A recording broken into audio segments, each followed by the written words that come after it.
Hello, welcome back to my channel.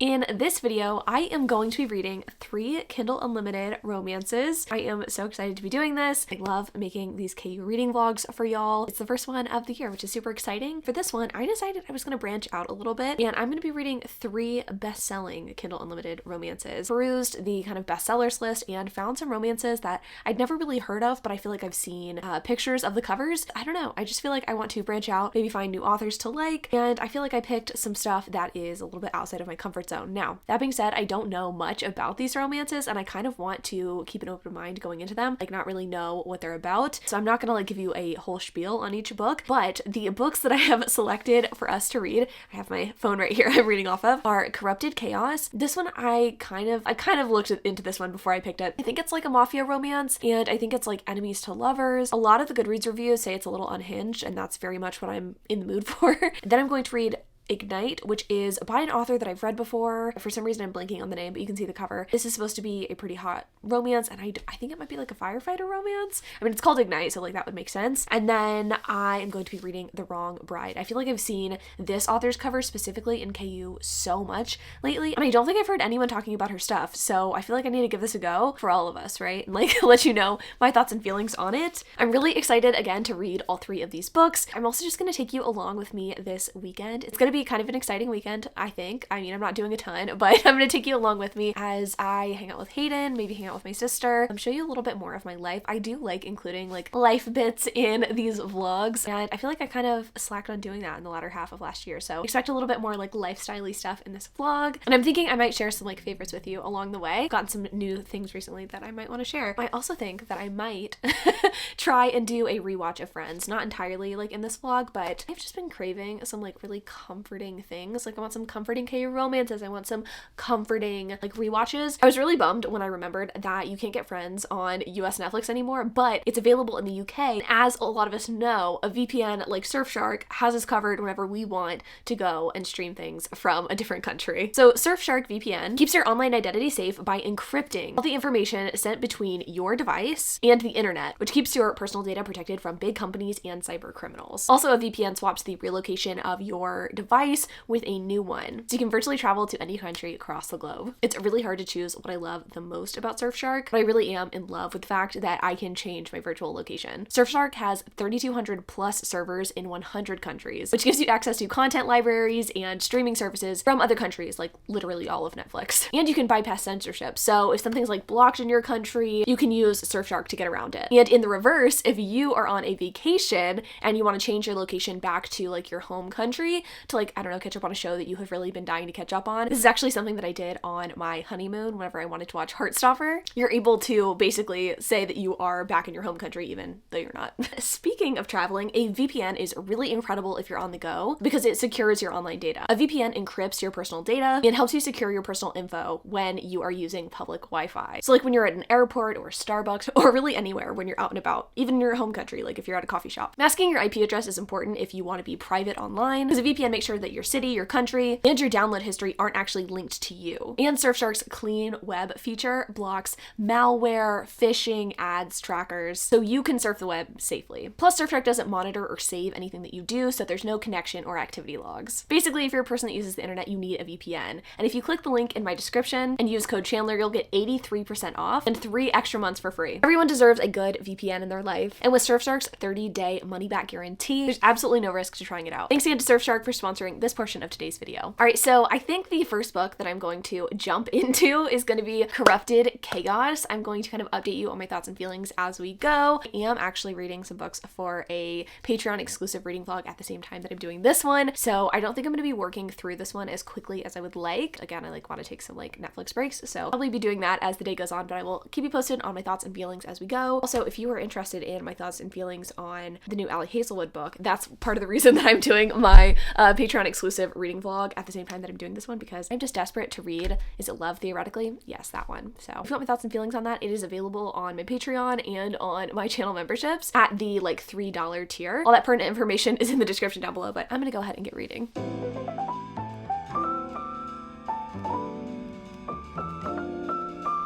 All right, happy Saturday, my friends. I spent all of yesterday pretty much finishing Love Theoretically, so I didn't get to start in on Corrupted Chaos, but I'm now 20% in, and I can tell you my thoughts and feelings on it. You just saw I had kind of a late lunch that Hayden made for us, hung out with my cats, and I've just been having a really chill Saturday. Last night I also watched some Friends, and I think I might watch a movie tonight. Although, actually, you know what? I'm not gonna watch a movie tonight because tomorrow, midday, we're gonna go see Avatar. Me, Hayden, and my sister, so I think I'm probably good on movies leading up until that point, because I think that one is like a 3-hour movie. So anyway, let's talk about Corrupted Chaos. I don't know how I'm feeling about this book. It's about our two main characters, Cade and Izzy. Beginning of the story, we find out through some really complicated exposition that Cade is like a distant cousin of Izzy's twin sister's husband. And we find out that Izzy had a really big crush on her twin sister's husband before they ended up getting married. I don't know if their story is in another book. It kind of sounds like it is, but this story is about Cade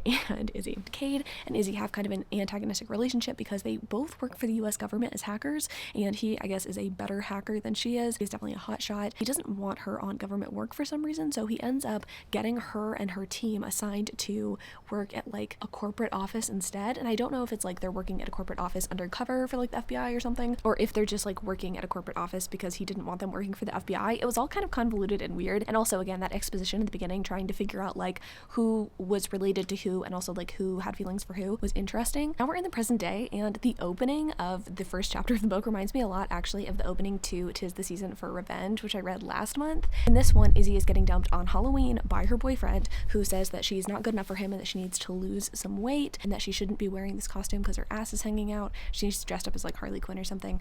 And after she gets out of the car and sprays him in the face with spray paint, she ends up running into Cade, who is, I guess, technically her boss at this corporate company. I'm not sure if he's the owner. The connections here are just really confusing. I really don't know what's going on, but trying to kind of puzzle my way through it. Cade and Izzy have some antagonistic interactions, but then they end up making out on the elevator to this Halloween party. It was definitely steamy. It was definitely hot. Relationship is definitely a very antagonistic enemies to lovers one. It's not just I hate your guts and we don't talk much. It's, constantly kind of ribbing each other, and not in a teasing way. I don't know how to describe it except for you're the last person I would ever want to be in an elevator with, that kind of thing, but really over the top. He's definitely into choking her, so that's certainly a plot point thing that happens. I don't know, since things are already really physical going into this book, the 12% mark, that they kind of had a encounter, if you will. I don't really know where things are going to go, and I also don't know if I am going to be excited about it, because I'm gonna be honest, I'm kind of exhausted at this 20% mark, wondering what's gonna happen next. And I think maybe having them have some true encounters at the beginning of the story was not best move. I think maybe some touches, but not going all the way. I think that would have been a better move at the beginning of the book to get us excited about future encounters. I'm wondering too if this is going to be a book that is kind of plot heavy. I wonder if the hacking is going to come into play here. It's definitely not a mafia story. I don't think I said that, but it's not a mafia story necessarily, though our heroine is trying to take down mafia, and also I think that he has ties to the mafia, even though he's just a hacker. So I'm not totally in love with it. I don't know. I think I'm going to carry on and try to finish it out, just because that's what I should do, but I don't think this is going to be a 4 or 5 star read. Okay, so I have updates, and I also have a Sephora haul for you. I decided to get out of the house since Hayden's out of the house. I went to Sephora, and I'm going to treat myself to a little McDonald's after this. Sephora haul first, and then we'll talk about books. I went a little bit crazy in Sephora. I was really on the hunt for a cream bronzer, so I ended up getting the NARS cream bronzer. I've heard really good things about it. I pretty religiously watch Jessica Braun. I just love her channel. I love her personality, and I feel like her makeup recommendations typically are pretty good. Her and Taylor Wynn are my go-tos for beauty stuff. This is the palest shade, so hopefully it works for me. I got some more of my favorite hairspray. Not technically hairspray, it's a finishing spray, so it's got some texture and grit to it. I like using this in lieu of hairspray in my hair, and I have been without it for a couple of weeks now. I was hoping to get some for Christmas. I think my mom did get me some, but I have not seen my parents for Christmas because my parents had COVID. So, fun. And I just literally can't live without this. So I have it in the Blanc scent. I've had it in the Blanc and the Lush scent, and they're both pretty good. They're heavily perfumed. I basically curl my hair, put some of this in it, and my curls last for 3+ days, and they're not too slippery. So if you have medium hair that's kind of slippery, highly recommend. I also kind of wanted to try again some other stuff that I'd heard people talk about. Another thing that I'd heard Jessica Braun talk about was the Lawless, forget the filler, lip plumping line smoothing gloss.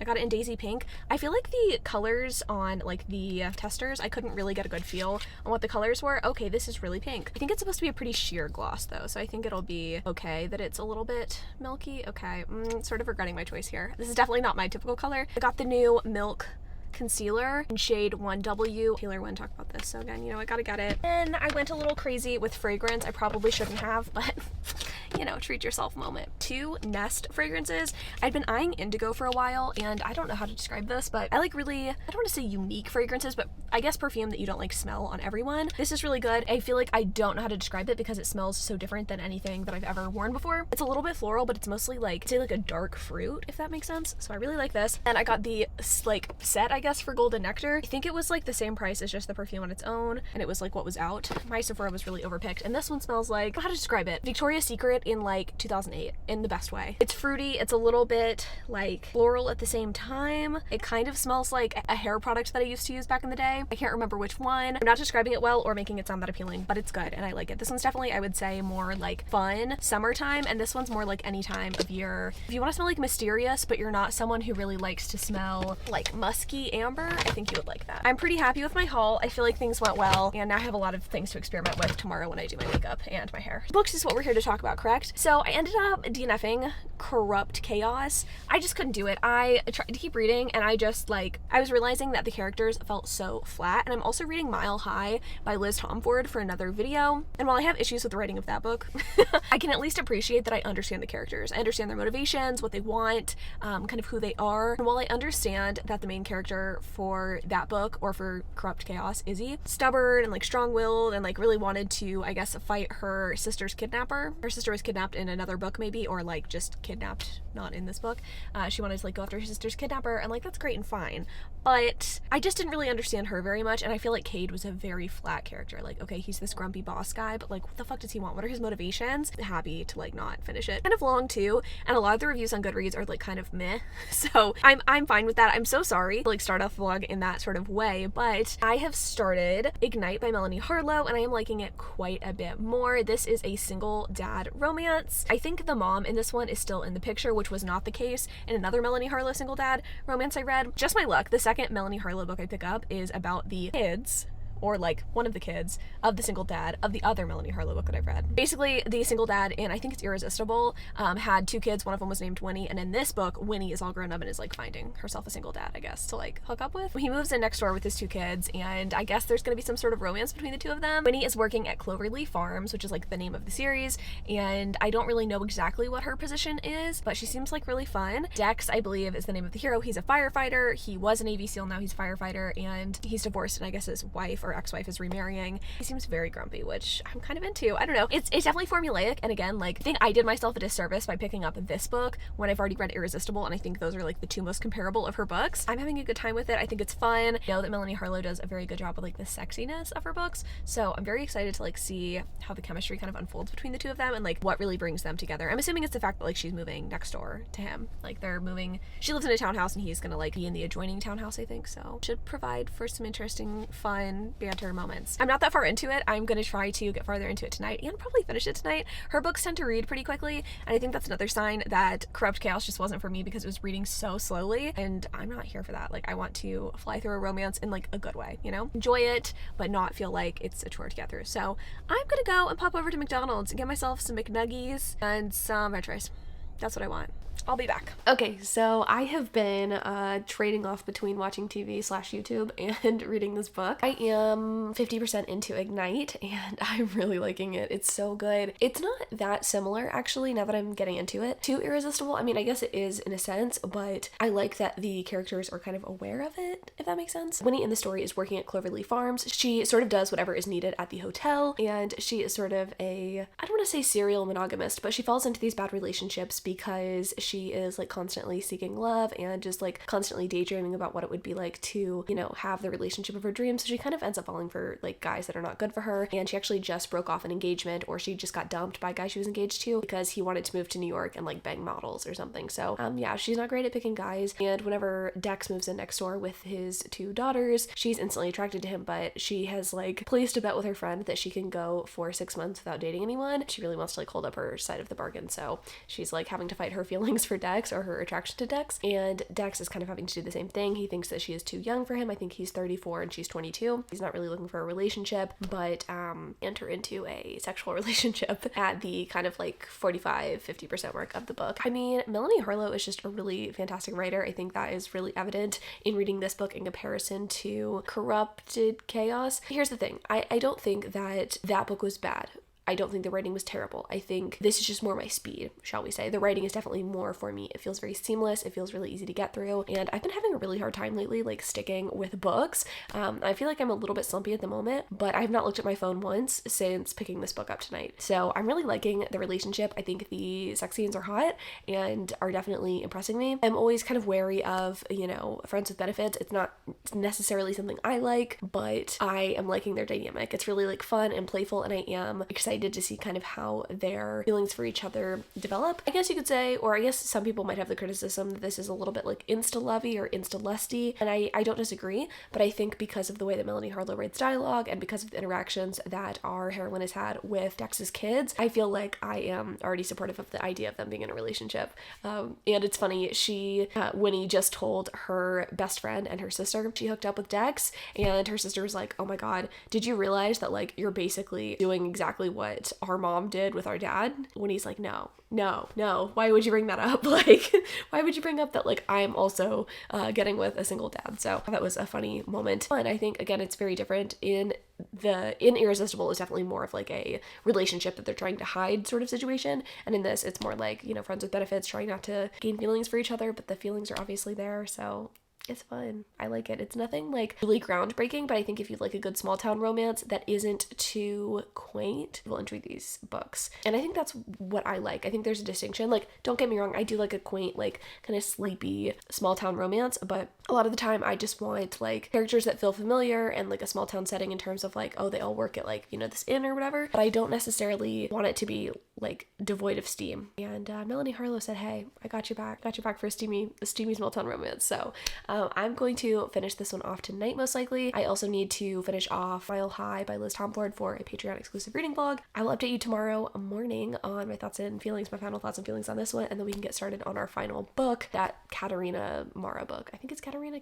I don't know. Looking delicious. Tedder is back there, and he's gonna help me, or I guess be the moral support that I need while I do my makeup, because I need to leave in like an hour or two to go see Avatar. We're getting Shake Shack actually before we go see Avatar. Gotta get cute for this experience. Also, I just really want to try my new makeup that I got yesterday. But I finished Ignite just a second ago. Pardon my congestion, but I also cried a little bit at the end of this book. It was just so wholesome and so needed. I don't know, for some reason, like I've been waffling between whether or not I want to be reading like really like emotionally hard-hitting stuff or whether I want to be reading something just like lighthearted and fun. I don't know. I'm still in my depression era. I feel like I'm slowly coming out of it, so I don't know. I feel like I need things that are deeply emotional but also sweet. And guess what? This was both. So I really liked the way the romance unfolded between the two characters. It was one of those things that was so seamless. Like, I didn't really notice a distinct shift, I guess, between Winnie and Dex's relationship. It wasn't like they were sleeping together and then all of a sudden they said, I love you. Like, it was just really subtle, the way that they would like, sleep together, but also have these really sweet conversations, and she was spending time with his kids and stuff with him. So you could definitely see how the relationship like could develop and bloom.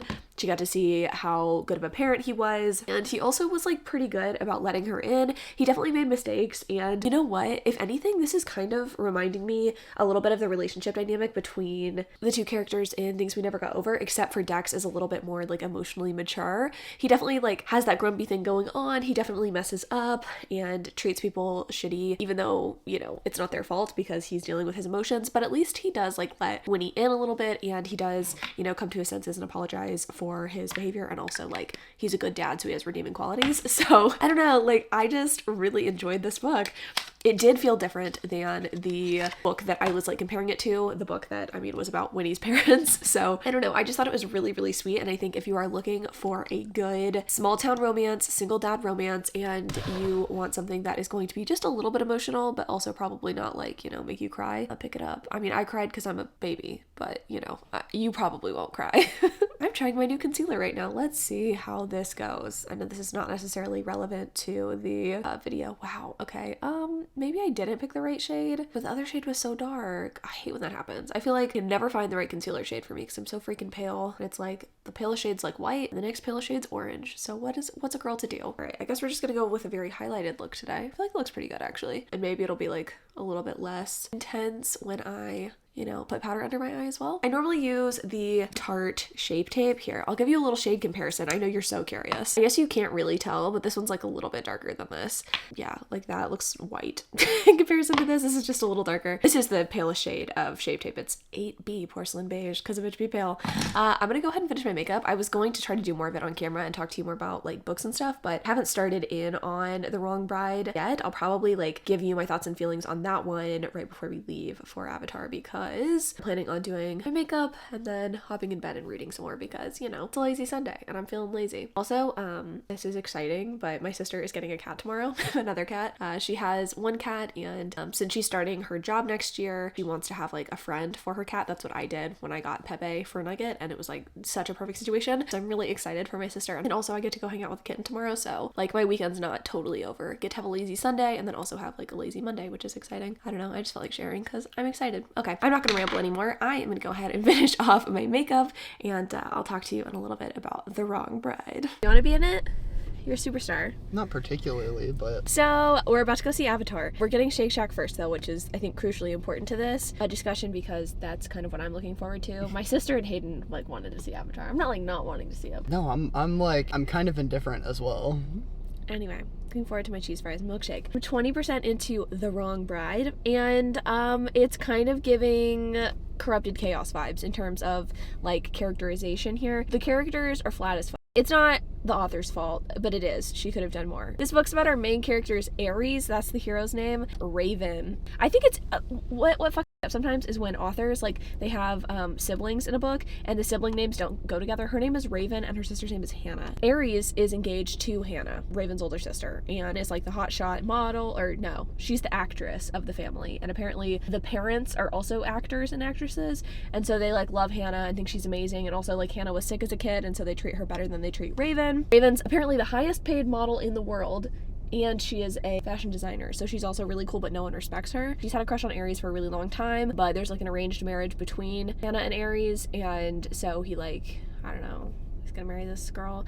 I guess he loves her. We have not, nothing has led us to believe that, like, he does not care for Hannah. He says it in his own POV. He's like, oh, I like Hannah, she's cool. I love her. Like, I'm excited to get married to her, even though she, like, doesn't seem to want to get married to me. Hannah's kind of the issue here. Like, she doesn't really seem to be that invested in Aries. Why can't Raven and Aries just be together? Oh, she's already come on to him in this first part of the book. Got really, really drunk because she was trying to drown her feelings with her friend Sierra, who just happens to be Aries' sister. She, like, takes her clothes off and tries to, like, grind on him and stuff at his house because he, like, takes the girls back to his house. I don't know.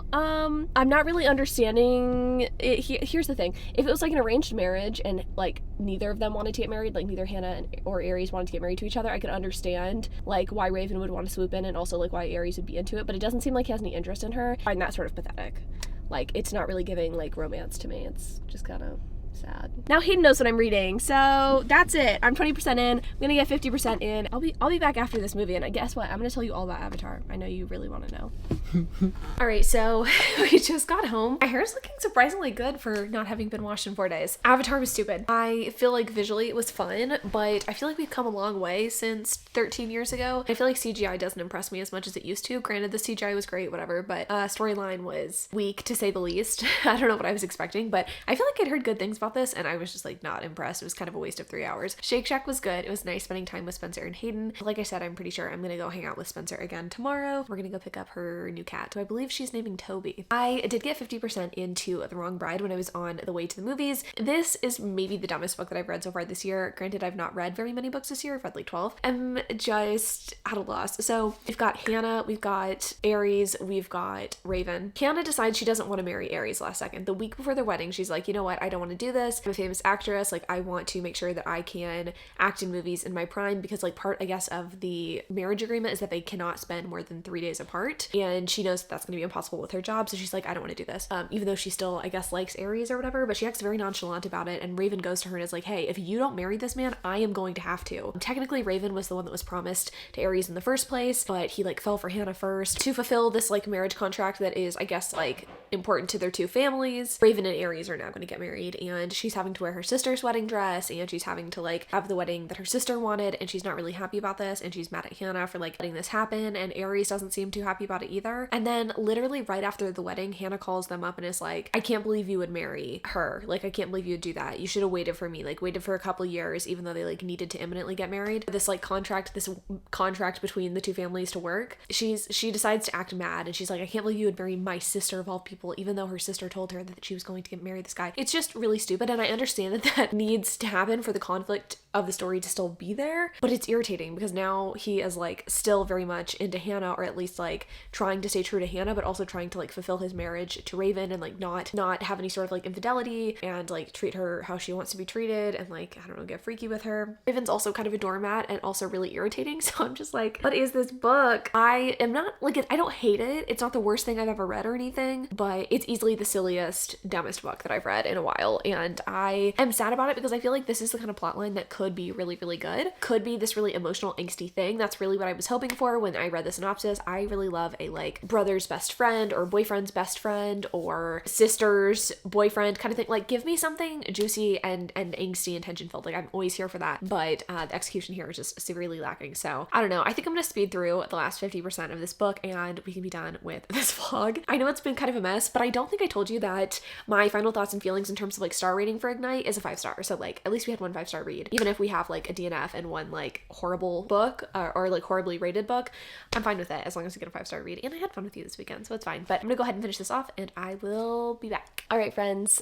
here to end off the vlog, I finished The Wrong Bride by Katerina Mara. It was horrible. This is one of the worst books that I've read in a long time. I don't even know what to say. Like, okay, I don't want to spoil things for you. What irritated me the most about the story was the fact that our heroine, not that she was like lusting after her sister's fiance, the fact that her sister's fiance, or the fact that her sister said, I don't want to marry this man. She doesn't marry the man. Hannah is told by Raven, I'm going to marry him if you don't. And Hannah's like, whatever, don't care. It happens. And then literally a day after, Hannah is like, why the did you marry my fiance? Like, why would you do this? And Raven's like, because I told you I was going to, because it's like, I'm supposed to fulfill some sort of like family obligation. And then Hannah is the only conflict in this book. She comes up every chapter. Basically what happens is she does something, Aries reacts like poorly, as in he like says, oh, I love my wife, but then he like, I don't know, leads Raven to believe that he like did something with Hannah, or that like he has feelings for Hannah, and he has to reassure Raven by like sleeping with her, and we get a sex scene, and then it just repeats over and over and over again. It's not fun. It's not angsty. It's not interesting. There's some really stupid stuff that happens at the end of the book that feels like worse than a soap opera. Don't get me wrong.